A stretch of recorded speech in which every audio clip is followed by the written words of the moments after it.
흉터가 생기기 전에 미리 관리를 좀 하셔야 되고요. 어떨 때 흉터가 주로 생기느냐? 안녕하세요. 해피미 이세열입니다. 오늘부터는 실제 사례를 중심으로 해서 레이저 시술을 통해서 다양한 병변들이 어떻게 좋아지는지 실제로 보여드리도록 하겠습니다. 오늘은 이제 난치성 피부 치료의 첫 번째 시간인데요. 가장 흔히 볼 수 있는 여드름 케이스를 준비했습니다. 한번 사진을 보실까요? 2017년 9월 달에 내원을 처음에 했거든요. 일단 첫 사진을 보시면요, 처음 왔을 때 많이 좀 심각하죠? 여드름이 많이 심해요. 지금 이 친구는 고등학교 1학년이니까 이제 막 여드름이 많이 날 때죠. 얘기를 들어보니 한 3년 전, 한 중학교 2학년 때부터 여드름이 올라왔다고 하더라고요. 이 친구 같은 경우에는 제 기억에는 하얗게 크림 같은 게 많이 나온 걸로 기억을 해요. 고름도 많이 나오고요. 이제 사진을 보시면 아시겠지만은 염증이 많이 생겨 있죠. 염증이 많이 생겨 있어요. 여드름 흉터 같은 경우에 푹 파인 흉터가 한번 생기게 되면 나중에 정말 없애기 어려워요. 흉터 치료만 나중에 하면 되지 않겠느냐 하는데 흉터는 절대 100% 없어질 수 없습니다. 흉터를 조금 채워줄 수는 있어도 100% 없애는 건 참 힘든 일이기 때문에 흉터가 생기기 전에 미리 관리를 좀 하셔야 되고요. 어떨 때 흉터가 주로 생기느냐, 이제 안에 피지가 차 있고 그게 빨갛게 부풀어 있는 동안에는 아직 흉터는 안 생기는데요. 노랗게 고름이 생기면은 이제 흉터가 생길 가능성이 커지니까 그때부터는 꼭 치료를 하셔야 됩니다. 어쨌든 이 친구를 우리가 시술을 이제 1450나노미터 시술을 한번 하고 이제 2주 뒤에 봤어요. 언뜻 봐서도 조금 나아진 것 같죠. 언뜻 봐서도 염증기가 좀 줄어들었고요. 그리고 이제 큼직한 만한 여드름들이 좀 없어진 게 좀 보여요. 그리고 나서 다시 2주 정도 뒤에 10월 2일날 사진 한번 보실게요. 10월 2일날, 그러니까 처음 내원했을 때로부터 한 달 뒤가 되겠죠.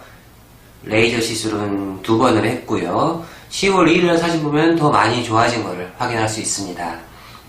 첫 번째 시술을 할 때보다 두 번째 시술을 할 때 이렇게 효과가 더 좋아지는 이유는 아까도 설명했다시피 첫 번째 시술할 때는 항상 적당히만 하고 두 번째 시술할 때 조금 이제 꼼꼼하게 하다 보니까 더 효과가 좋아지고요.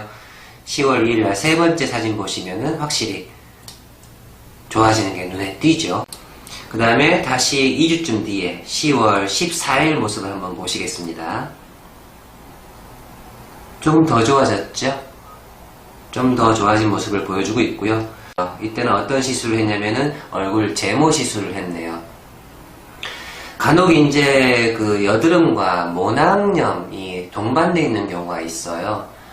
여드름은 피지 때문에 생기는 거고, 모낭염은 이제 털이 나오는 그런 부분이죠. 거기서 염증이 생기면서 올라오는 염증이 생기는 경우가 있는데, 모낭염은 피지 때문에 생기는 게 아니죠. 모낭염은 염증이 생기는 거기 때문에 피지 때문에 생기는 여드름을 좀 구별을 해주셔야 됩니다. 모낭염의 치료는 사실 유일한 완치 방법은 제모뿐이죠. 그래서 남자들 같은 경우에 여드름으로 왔을 경우에는 꼭 이게 모낭염인지 아니면은 진짜 피지 때문에 생기는 여드름인지 구별을 확실하게 해주셔야 돼요.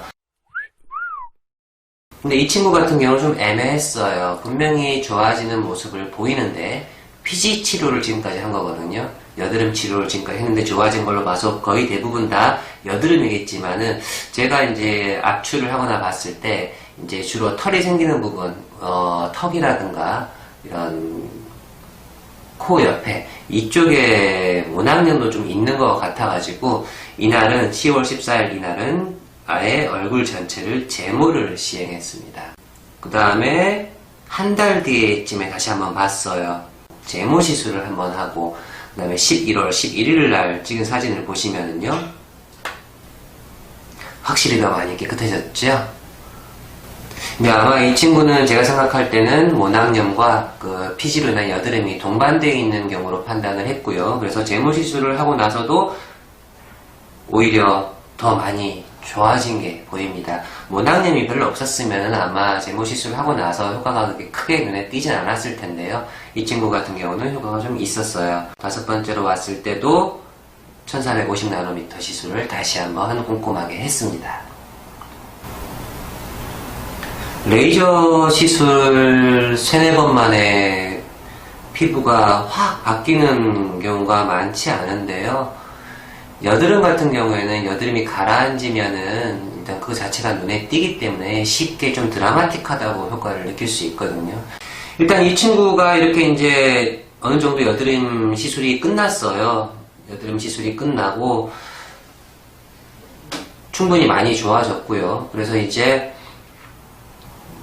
마지막 사진을 보여드릴 텐데요. 이제 여드름을 치료하시는 분들 혹은 이제 치료 받으시는 분들이 가장 걱정스러워하는 게 하나가 여드름이 시간이 지나서 다시 재발하지 않냐, 이런 고민들을 많이 하시거든요. 여드름 치료를 위해서 약을 썼을 경우에, 바르는 약이든 먹는 약이든 약을 썼을 경우에는 재발을 많이 합니다. 하지만 지금 저희는 약을 한 번도 안 썼거든요. 약을 한 번도 안 썼기 때문에 사실상 재발의 가능성이 많지 않아요.